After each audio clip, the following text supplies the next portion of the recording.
Hey guys, and welcome to my new video. Today I'm going to talk about the scenes from the Harry Potter books that I missed most in the films, and therefore the scenes I want to see most desperately in the upcoming Harry Potter reboot.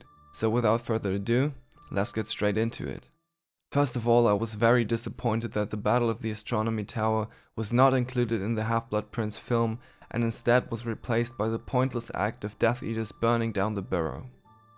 The Battle of the Astronomy Tower is one of my favorite book scenes because it shows members of the DA fighting alongside members of the Order of the Phoenix when 1 year previously the Order had to come to save the DA. This scene illustrates how the students are developing into fully qualified witches and wizards, and it also highlights Neville's and Luna's loyalty to the DA. In addition to that, the Battle of the Astronomy Tower is the first time we see McGonagall fight, and we get a glimpse of how powerful she really is, forcing both Carrow siblings to flee from her spells. Let me know in the comments if you want to see an entire video dedicated to this battle. What I also can never get enough of, even in the books, is the everyday life as a Hogwarts student. Especially all the different lessons and how the students practice magic was always so intriguing to me. We of course didn't see much of that in the films since time was limited and most of the lessons don't drive the plot, but even in the books there wasn't enough of them for my taste. The Order of the Phoenix book probably came closest to that ideal because of the additional DA meetings, which were really exciting. I sincerely hope that the new show will heavily focus on these kinds of side plots. Another thing I really wish the films would have shown is Kreacher's full character arc.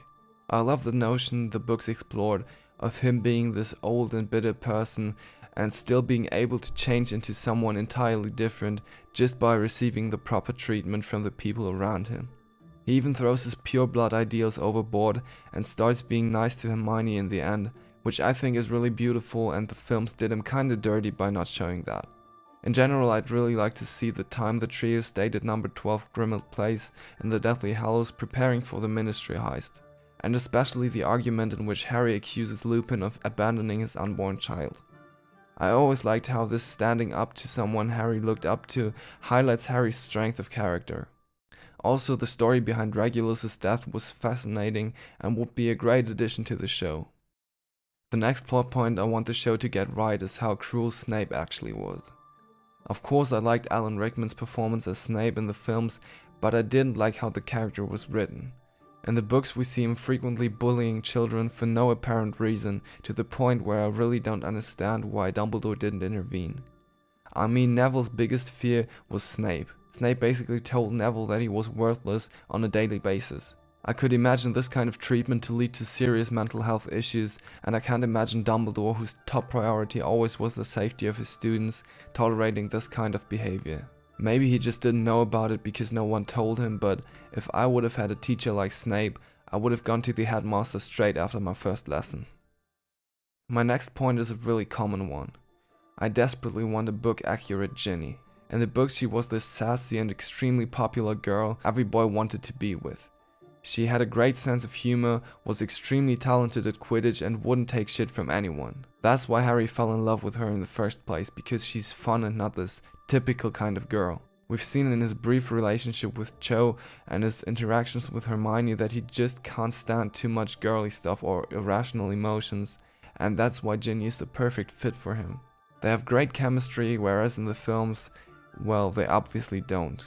But I think if the producers of the reboot do any digging at all, they will know about this common criticism and make sure not to make the same mistake. I also want to see Harry and Ginny's real first kiss, because in the book it's so much more thrilling since Harry kisses Ginny in the common room with everybody watching, even Ron, whose judgment about his feelings for Ginny Harry feared for most of his 6th year. Now we've reached the scene I'm hoping to see probably more than any other, which is Harry and George beating the shit out of Malfoy after a Quidditch match in the Order of the Phoenix book. This fight was so overdue and so incredibly satisfying to read that I always feel like I'm punching that little scumbag myself. Malfoy finally got what he deserved for all these years. It's just such a beautiful moment in my opinion, and I think it's an absolute shame it wasn't in the films. And last but not least, we have probably Harry's most savage moment in the whole series. I'm talking about the scene in Deathly Hallows before the Battle of Hogwarts starts, where Harry watches McGonagall argue with Amicus Carrow in the Ravenclaw common room while he was hiding under his invisibility cloak. When Carol spits at McGonagall, Harry loses his shit and hits Carol with the Cruciatus Curse. What I love about this scene, besides the revenge, is that it shows how important McGonagall actually is to Harry. Their relationship is often a stiff one, but at times like this you can see just how much respect they actually have for each other, which is just heartwarming. Lastly, I have one little bonus scene that I really enjoyed in the books, and that is how Harry in his 4th year is the only one in his class who's able to resist the Imperius Curse. I love scenes that show how powerful of a wizard Harry actually is, at least when it comes to defense against the dark arts. There's also the incident in The Half-Blood Prince where Harry performs a shield charm so powerful that it knocks Snape, who's probably the 3rd most powerful wizard in Britain at that time, off his feet. I would just love to see more of these things happen in the Harry Potter show. And that's it. What scenes do you guys absolutely want to see in the reboot? Did I miss some major ones? Let me know in the comments, and don't forget to like and subscribe for more Harry Potter content. See you next time on Percival.